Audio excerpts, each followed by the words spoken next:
Hi, this is Dan Heisman, Philly tutor for Chess FM, and this is the Improve Your Chess video series for ICC members.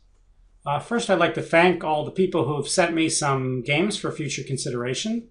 I did want to remind everybody, you want to send me slow games, because even though once in a blue moon we will do a game that's a little faster because it's extremely fun or something, for the most part we like to publish slow games because we want to show you games where people have a chance to think about their moves, and we're looking at what they should have been thinking about, what they shouldn't, and things like that. And it's not really fair to criticize fast games. We do that mostly for fun. So about 97% of the games that we show here are played at a 35 rate or slower. In fact, probably over half of them are 45-45. Not only because there's a 45-45 league, but there used to be a 45-45 button, so people get used to playing that online. And today's game is, what do we know? 45-45. This is one of those pretty fun games, and it's a little bit different than some fun games. So let's get right to our game today. All right, so white plays e4 and black plays e5. Now black asked me to tell you, he's the one who sent in the game. He said, you can tell people I'm 1650 as it shows. He says, but you can tell them I used to be 1900 until I went into a recent downslide. So I'm a 1900 currently masquerading as a 1650 going back to 1900.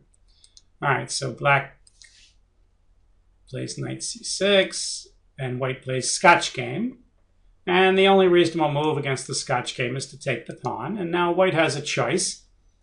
He can play the Scotch game proper with knight takes. He can play the Scotch gambit with bishop c4, or he can play, I guess it would be kind of a Goring gambit or a variation of the Scotch gambit with c3. You know, they have different names for these things. But the pure Scotch gambit is to actually play bishop c4 first. And that's indeed what white does. He plays bishop c4. And black plays knight f6.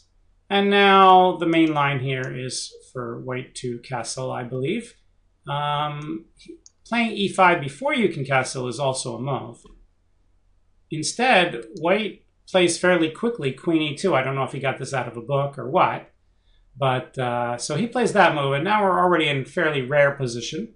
And the computer suggests now that white can't win back the pawn on d4 because his queen's not attacking anymore, he should just consolidate things with d6 with a very nice game. Instead, black decides to play more aggressively with bishop b4 check, and now white has the right idea. He plays c3, and black takes. And now the computer says white can regain his advantage here, and the only move to do that is to play b takes c3 and gain that tempo on the bishop. And if he would do that, the computer has him up by about half a pawn, which is a nice advantage in the opening, which is why bishop to b4, it was not as accurate as d6. But instead, white decides to gambit a second pawn by just castling. And computer says, well, that's very brave, but not necessarily your best move. So black says, I'll take it, and white takes. And now we have sort of a, more aggressive gambit here. And here, black again should, play d6 and try to stop white from playing e5. He makes the reasonable move castles, but that starts a little bit of complications. And white goes for e5. And now the move black really wants to play here is d5. And a lot of these Max Lang attacks and things like that, when white plays e5 and hits the knight, black wants to play d5, and this is no exception.